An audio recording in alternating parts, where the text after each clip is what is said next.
And welcome to Telly Talk. I'm Liv. And I'm Ben. And on this episode, you'll hear our carefully considered and not at all random thoughts on a show we like. There will be spoilers. We're giving ourselves an age rating of 15 and above, but you're welcome to make up your own mind. Listener discretion is advised. And if you're enjoying our podcast, please do rate, review and subscribe. It really means a lot to us. You can contact us on our socials if you have anything to suggest, any thoughts or anything you want to reach out to us about. We're at TellyTalkPod on Blue Sky and Facebook, and our email address is tellytalkpod@outlook.com. So we're back, armchair experting, Married at First Sight, Australia, Season 12, Episode 29, Commitment Ceremony number 6. The penultimate commitment ceremony. Yeah, it's all getting a bit confusing, isn't it? So we don't know how many dinner parties there's going to be versus commitment ceremonies. Yeah, so it looks like this is the penultimate commitment ceremony. There's 2 more dinner parties after this. And then presumably a reunion at some point. Yeah, I don't know how they commit it. So we have no idea how many more of these we're going to do. We're still figuring out how we're going to do post the last dinner party. Yeah. Because that doesn't end the show. There's still the vow sessions. The final vows, yeah. And then there's the reunions and all of that malarkey. And honestly, the reunions are usually worth a look. Yeah, so we'll just have to figure that out. Trust us, we'll make sure it's sorted. Yeah. Just, trust me, bro. Yeah.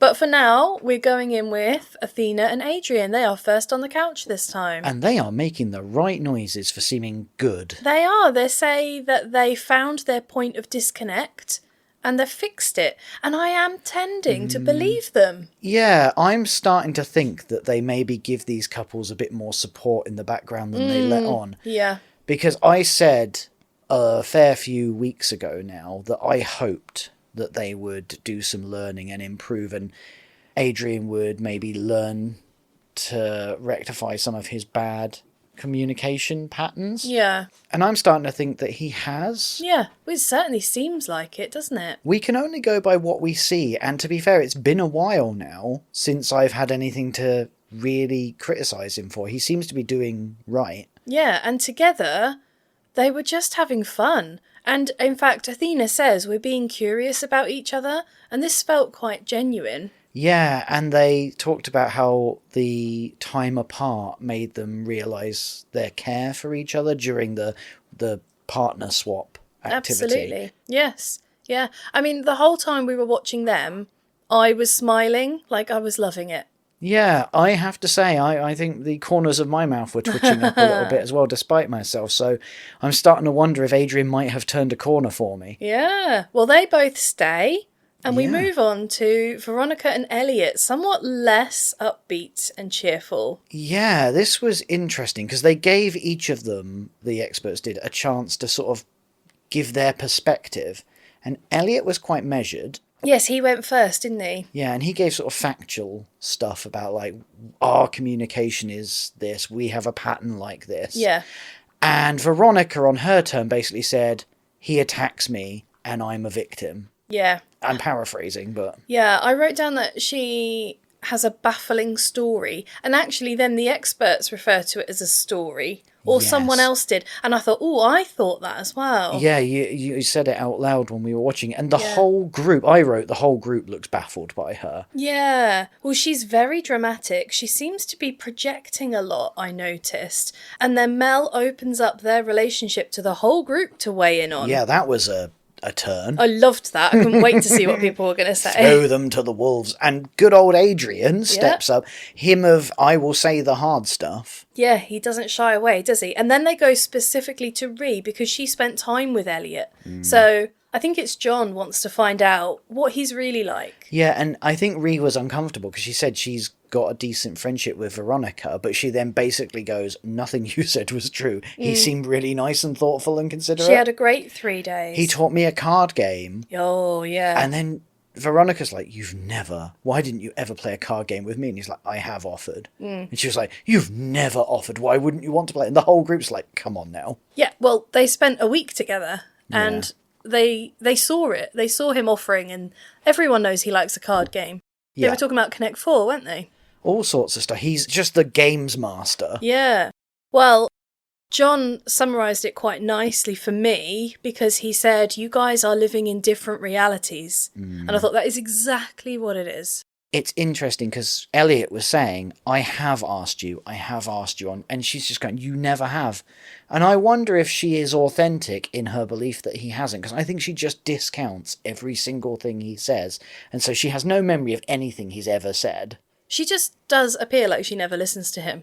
Like, she just rolls her eyes and glazes over, and you're right, I don't think she hears him. I agree with Elliot. My impression of her has largely been that she hates him. Yeah. Just constantly, like, that's the attitude she gives across. Yes, and when he brings this up and it gets picked up on by the experts, hate is a very strong word, and it does seem to make a difference with her, because it feels like she hears that. Yes, and she does say, like, no matter what you may think, I don't hate you. Yeah. And I just, it's really interesting the way she reacts, and I find her very difficult to understand, just in general. Yeah, we don't really need to worry about it too much more, because they both leave. Yeah, and in a rare turn of events, the experts really give Elliot his flowers, so to speak. They're like, we weren't sure about you. When we gave you another chance to be in, we were concerned, but you've been really open-minded, and you really have given it a proper go. And they were like, thank you and congratulations for doing so well. And I think they needed to do that, especially John, because we'd seen that very first meeting we saw of Elliot was this meeting after he'd walked out on Lauren, and it was a very hard and difficult conversation to have. And I think this congratulations is in order, and it was lovely to see. Yeah, absolutely. So next up are my MVP couple, Yep. Jackie and Ryan. Dryan. Racky. The marvellous Miss Jackie. Yeah, they continue to be madcap and manic. Do you know what? The whole group was laughing at them. They were being serious, talking about their issues, and everyone's just chuckling and laughing because they can't believe this is still happening. Yeah, and like you can see Jeff in the background is like, oh my God. Yeah. Because he lived with Jackie for 3 days. God bless him. He can't believe that Ryan is still with her after hearing her letter. I can't believe he's still with her, but I also can because it is so on point for them. It's just deluded. I'm so still expecting this to be a massive nuclear eruption on Vow Day. Now, I did have some thoughts about Jackie. Yes, I know. So, watching them in this episode, I got to thinking, where is this coming from? What is this all about? My thoughts are that Jackie is using wild examples to express valid concerns. Sometimes. Sometimes, Yeah. yes. I hear what you're saying because I think some of the stuff, when you drill down past the madness, Yeah. is reasonable in that she's sort of pointing out things where Ryan is intractable or is maybe, as I've spoken before, a bit of a douche canoe. But I do feel like she is very hypocritical. I'm not saying she's not hypocritical. I'm just saying when she goes on these examples of, what about our children though? What if I'm in a coma? And everyone's like, what the hell are you talking about? How did you even get there? That is what I'm terming a wild example to express her valid concern, believing that he might not stand up, he might not take responsibility in those circumstances. I hear you with that. My concern is what she means is, while the idea of him not stepping up in times of need might be a valid concern, I think it goes further with Jackie that she is concerned that he won't do everything specifically exactly the way that she wants. Yes, I do agree that is also an issue. She is very rigid, and so is he. He is as well. This is partly her concern. She just doesn't see it in herself. Yeah, and to be fair, he gets away with it more because Jackie seems a lot more madcap and unhinged a bit, I think is how she comes across. Yeah. Whereas he at least has more word salad that's Well, mundane. he comes across as being open and vulnerable, doesn't he? And I suppose he is, and the experts say that he is. And she isn't. She sticks rigidly to her lists. She does love a list. We do also have to acknowledge as well that there is a shitload of feedback coming Ryan's way from Jackie, but there is no feedback brooked the other way around. Yes. Can you imagine Jackie's reaction if Ryan wrote her a 3-page list of faults? She'd be gone. Yeah, but she would have a massive tantrum and some sort of vendetta first. Yeah. I don't know, like, he used the phrase, "I feel trapped with no way out," as part of his discussion of it. And I think he genuinely does a lot of the time, because she's very good at putting on the waterworks. Well, not the waterworks, the crying adjacent behaviours, as they've been termed. Yeah. I think he feels very stuck. And I think he's stuck between a rock and a mad place. Yeah. But they both stay, so we'll have to just wait and see what happens with them next time. Yeah. I did call on the very first episode that we saw them. I said, I have a feeling that she is going to absolutely tear him apart around masculinity and stuff like that. And it does seem that that's the way they're going. Yes, it does. But next up is a much less terrifying couple, Beth and TJ. They of the classic reactions. Now, I was surprised about this because I thought we might be being duped by our previews, because she's talking about not feeling attractive to him. But no, this does seem to still be an issue between them, because she brings it up again. Yes, although it seems like he hasn't actually taken any action beyond the last time of saying, "But I am attracted to you." Because they Yes. question, like, what have you done to show her? And he's like, probably not a lot, to be fair. Yeah, he literally just told her at the last commitment ceremony and then hoped that would be enough. Although I suppose they spent half a week apart as well. Yeah, I did say at the time that seems a bit of a shame for them, because they're trying to connect, but immediately are separated. Yeah, there is that.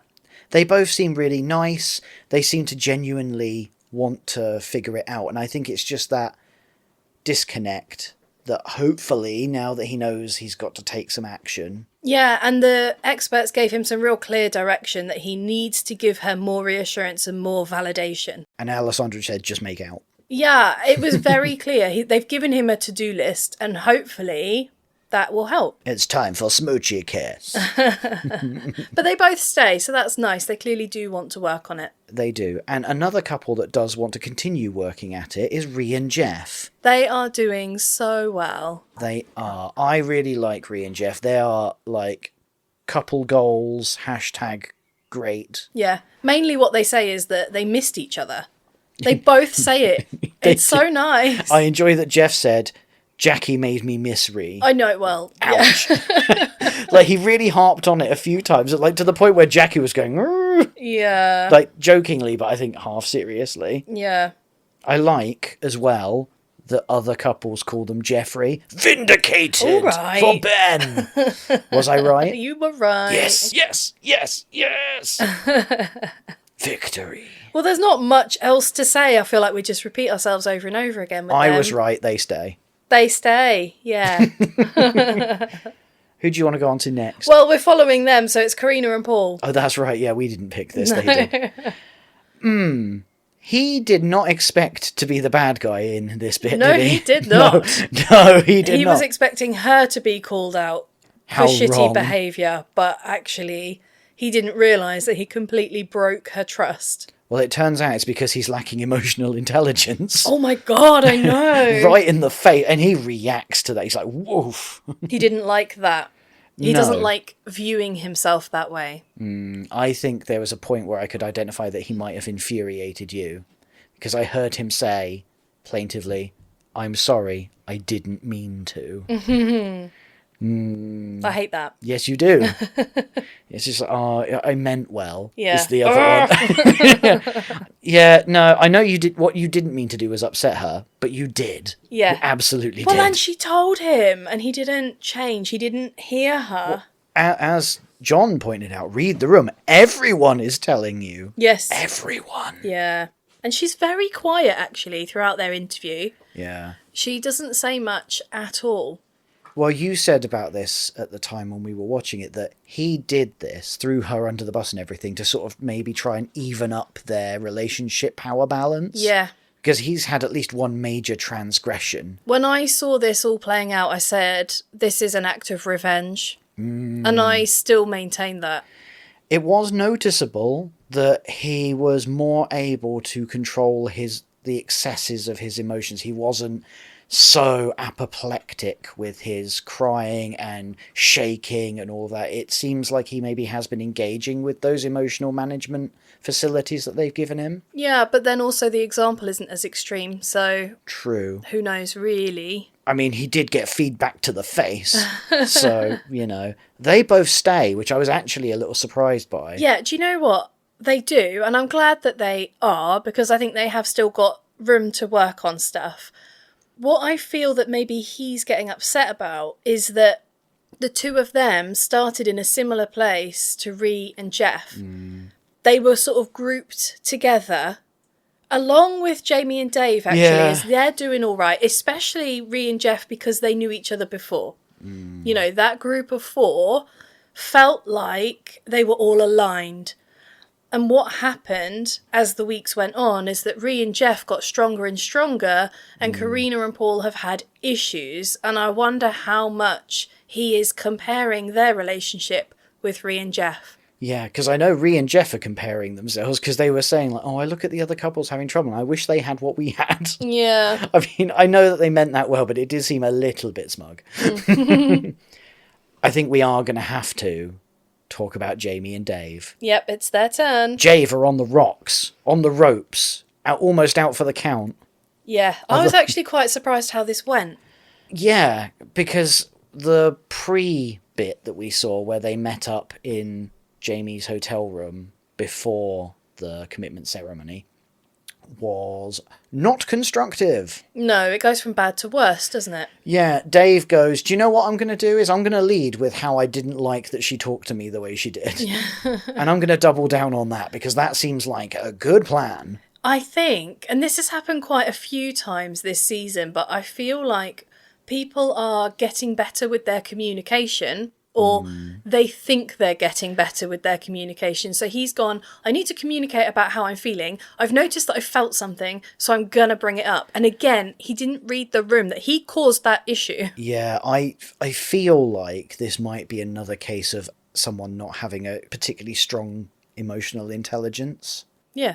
Because when he finally does open up after a lot of haranguing, he talks about how his walls went up when he realised that Jamie was further along emotionally than him. Yeah, when she said that she loved him, it freaked him out. And he had feelings of not being good enough, scared of losing her, and it seems like this might have been a perpetual pattern with him in previous relationships, by the way he tells it. Yes. And so he completely panicked, essentially, and went into this weird emotional fugue state.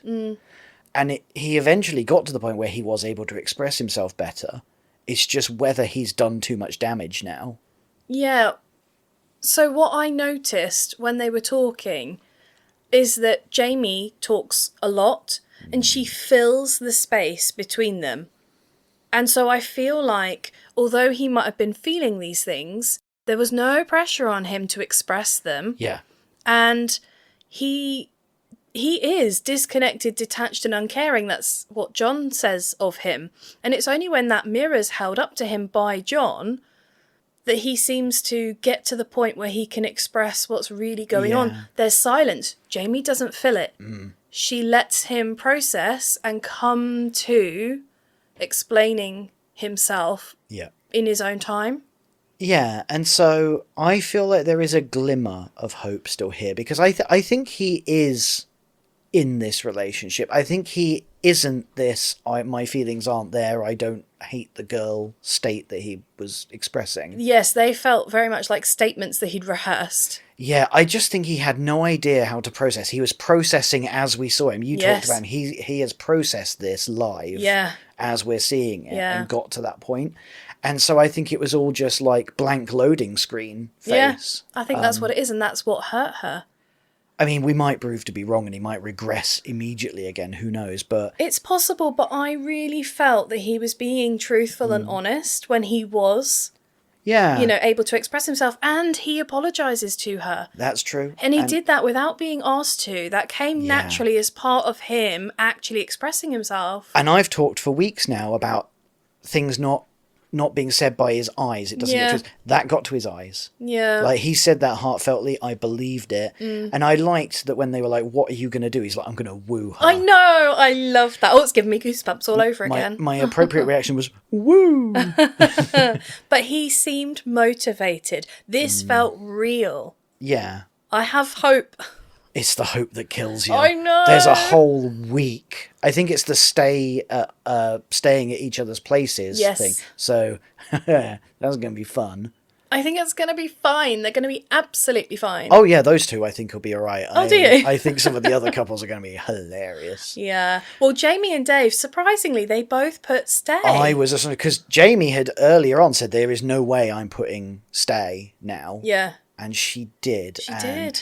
They alluded to him having pulled her aside, and we hadn't seen that at the dinner party to sort of say, like, I do care, I do want to work on it. Yeah, and save she it. just couldn't believe him because she didn't have any evidence that proved that. And yet she must have believed him to a certain extent because she wrote stay. Well, I think she said her feelings are real, and I think she wrote stay for herself rather than for him.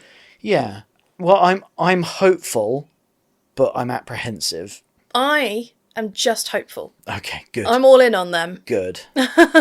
So, that being the case, I have a feeling I have a good idea of what you're going to rate it, but what would you rate it? Okay, I put a lot of thought into this. I am giving it 9 out of 10. 9 out of 10. Not perfect. Not quite perfect. I've got a note as to what would have got it that last point.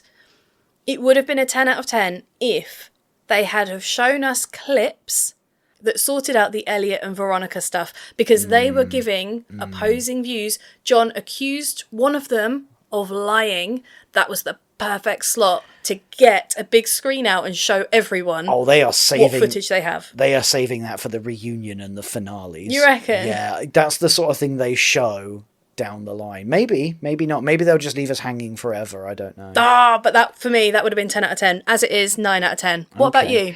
I gave it a slightly more reserved 5, like, brutal feedbacks to the face out of 7. Okay, it's still quite a good score. Oh, it was a good score. Like, everything, there was nothing that left me angry or disappointed or outraged. I'm not filing a petition or organising a protest to the production company offices. Okay. It was just good. It might have been higher, but I feel emotionally confused about how I feel about Adrian. Yeah. It's all Adrian. That's definitely a you problem, though. These are my ratings. These are my problems. Love that. Mo ratings, mo problems. But yeah, I'm fascinated to see what the next one's going to be. Do you know what? I've finally got to the point, and I think it was the last set of dinner parties and commitment ceremonies, but I'm so excited for each one now. I'm like, I can't wait. Yeah, having seen the preview for this upcoming week. Yeah. I'm not sure how I'm going to feel, because it looks like Adrian be back to doing Adrian things, although that might just be his smile again. And Athena's sister is giving him a grilling. Athena's sister is rightly protective of her twin. I am super excited about the Jackie and Ryan sleepovers. These are going to be mad. Oh my God, the Jackie nest. Yeah. Everything looks pristine and in its place. This is not going to go well. It's fascinating because we've already seen her go, no shoes on my bed. Imagine what she's going to be like in her domain where she controls everything. And on that note, that's all, folks. If you have the time, we would really appreciate it if you could rate, review, and subscribe to the podcast. Your thoughts and feedback really mean a lot to us. Thank you for listening. Bye. Toodles.